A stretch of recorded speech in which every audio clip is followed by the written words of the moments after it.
Alors, Batebele peut-être très boyé, batté, à sa relation avec moi, Kalamingi. De temps à autre, Nengi, Boubano Zalanaye, avant souffrir un peu de ma maladie quelque part où il Non, non, non, non, non. Évitez donc. À mon on a choisi la maladie. À mon été.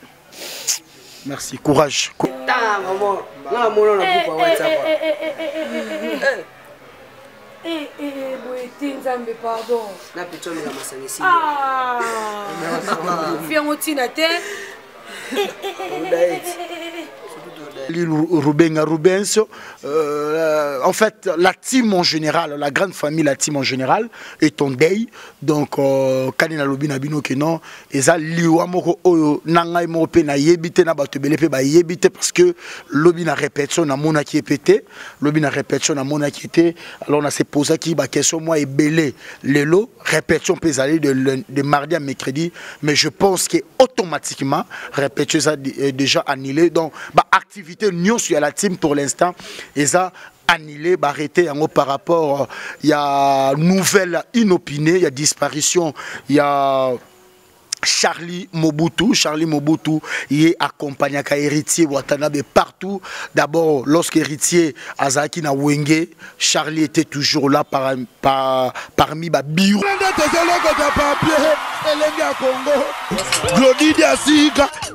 La mignonne. La mignonne.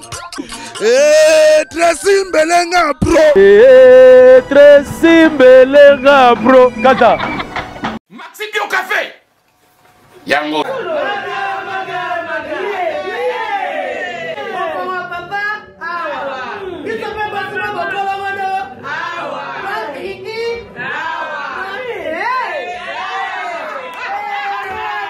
Connaît pas demande hémorroïde et au dîner. Oh, il y a diabète. Un année avant. Sous réserve. Il y a un hôtel. Pourquoi on va te poser à cas expliquer mon ninga soit un problème dans couple. Expliquer maman. C'est le coup ils ont mis sa biso dans couple yango. Tout ok. Bio café et au salation de lengue. Tomé la cana bino yango. Force Mbetu. Danger. Maxi Bio, café original. Bandeko tomela yango bona santé na biso. Ezali. Lobanga malamoko, on sait qu'à malamoko, faut c'est un sens tête. Tu quoi prendre? Mes condoléances, hein. Mobutu akufi. Nani nengo? Mercredi Mobutu azalaki. Abeli no journée.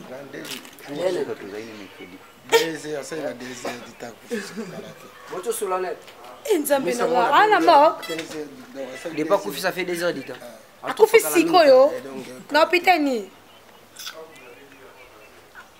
Akufi sikoyo. Oh mon Mobutu ouais. Dagide ana koma.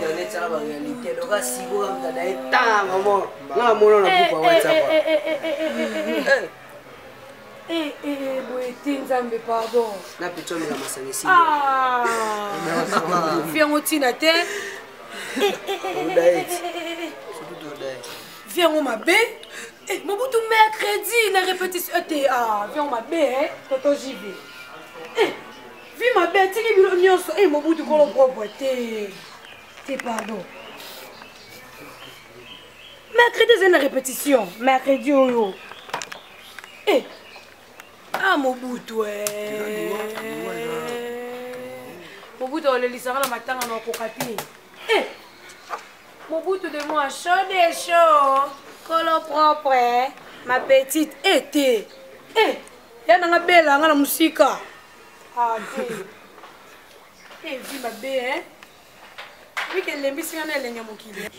ouais, merci beaucoup. Je présente cet élément avec beaucoup de douleur. C'était peut-être... En fait, ça sera pour la première fois Oyo Batebele Balingaka. La team Wata, comprenez que la team Wata est en deuil. Oyo Charlie Mobutu, Aouti Kotika Bisso, il n'y a pas longtemps ici. Charlie Mobutu batotu bayibi Charlie Mobutu azali litoi ya mokonzi hein nenge batu peut-être bakoye baté litoi ya mokonzi c'est quoi donc proche ya mokonzi ya mboka otobengi la pulga héritier Watanabe donc bureau ya héritier o héritier ala la kanaye alamuka kanaye aza mutu oyo a décidaka na makambu ebele ezalaka na la timi wata na kati ya administration alors aza mwana mobali oyo c'est quelqu'un qui pèse vraiment donc lorsque balobi que lito ya mokonzi donc ça veut dire que lito ya mokonzi donc oyo pena que non héritier yo kakamakasi donc plus que famille. Donc plus que famille, alors autotika biso pour la courte maladie moko boye oyo peut-être toko expliquer bino na moi mikolo ezoya et ben mais ça déjà na marque alors actualité mususu ba information mususu toko meka un peu ko pesa binango ultérieurement mais Fiviette azapé moko oyo azana Fiviette s'il vous plaît sur côté na plateau nanga toko so pe moi témoignage mokié ya Charlie Mobutu parce que connaissance na yepé ya moi akala mingi Fiviette courage nos condoléances s'il vous plaît Fiviette zana moi makasi bato ba olanda biso d'abord ba yeba relation ya Fiviette na Charlie Mobutu relation Fiviette na Charlie isa kala na bien pas l'impé non tambo na bourreau quand on est Charlie, on est bien vraiment canalisé, on est pas gêné. Tu vas Charlie, on capacité de vivre dans le cadre intimide. L'instant lui qui a fait, c'est mon été. Comment on a Charlie, il est qui n'est pas wata. Mon est dans une habitude, c'est pas wata. Mon aïe, aïe ça vous donne, yo le lendo, yo un bien au sel en mine, yo Fiviette yo, yo ni n'en kaka.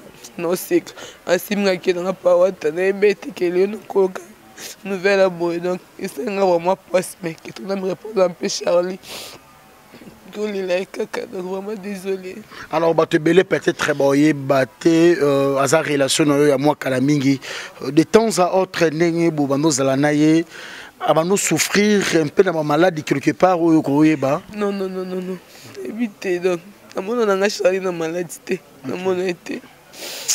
Merci, courage. Alors, vous comprendre que non, et ça, information, oyo, et yelibiso, awa, tout de suite là, bah, te belé, bah, ça, étonné, et on a besoin de singa, et ça, les là, de gauche à droite, courage, énormément, et nos condoléances les plus attristés, à héritier Watanabe, la Pulga, cause à nostra toto ya tembe. Nous disons aussi nos condoléances à Charlie Mpakalingomba, nous disons nos condoléances les plus attristés aussi à celui qu'on appelle Charlie Rubenga Rubens. En fait, la team en général, la grande famille, la team en général, est en deuil. Donc, Kanina Lobina Bino Kenon, et ça, Liwa Moko Oyo, Nanga Mope na yébité na batebele pe ba yébité parce que Lobina répétition na mona qui est pété, Lobina répétition na mona qui était. Alors, on a se posé qui ba question moi et belé les lots répétition peut aller de mardi à mercredi, mais je pense que automatiquement répétition ça déjà annulé. Donc, bah activité non sur la team pour l'instant et ça annulé, arrêté par rapport il y a nouvelle inopinée, il y a disparition, il y a Charlie Mobutu, il est accompagné à héritier Watanabe partout.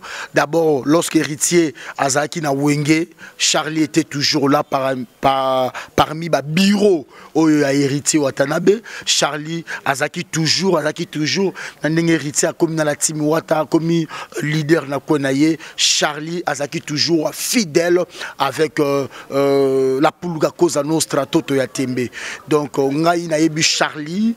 C'est un message très gentil, humoriste aussi quelque part parce que ceux qui bosa dans l'ensemble arrivent à un certain moment qu'on rigole moi qu'on sait comment et ça là bien mais constant on a ça là que l'obine na mona qui était na se poser qui ba question et puis les lots tozu une nouvelle quand net au telemi boye que Charlie a koufi ya on a to sali pe moi b'appelle tout consort na bureau na ya la team et va confirmer biso donc to yebi vraiment na noter mais balobi ça lui moko une opinion à courte maladie par rapport que moi ba fièvre mais là qui ba kisi moko ba kisi et puis voilà et ça lié ko ça là qui est bon donc voilà na ko kokate pour l'instant na kota na si je moko peut-être na ko pena ko aborder en côté parce que la bisota tous la bino information en temps réel et puis voilà donc matin ezaya biso toza na matanga bandeko tout balinga la team wata boyeba ke héritier Watanabe akufeli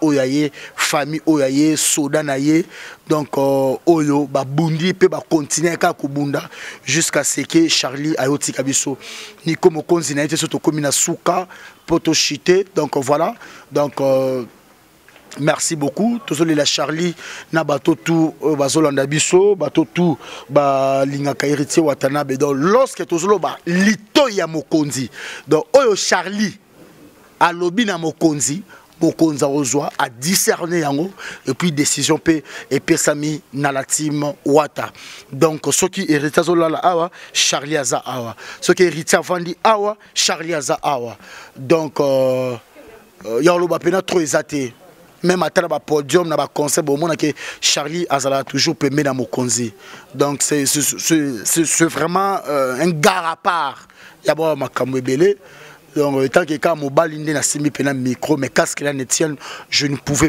même pas parce que je suis vraiment blessé au fond de moi mais na salika effort wana pour que bozo juste information na Elengia Congo TV officiel donc bateau tout balingara biso bateau tout ba continuera toujours la musique héritier Watanabe donc toujours lela to kufeli Charlie Mobutu et à la prochaine d'être pesabino biographie naye merci et je vous laisse sur Elengia Congo TV officiel en exclusivité dans les jours à venir bouclé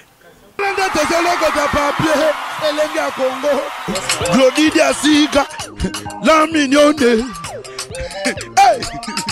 la mignonne très simbelenga bro très simbelenga bro kata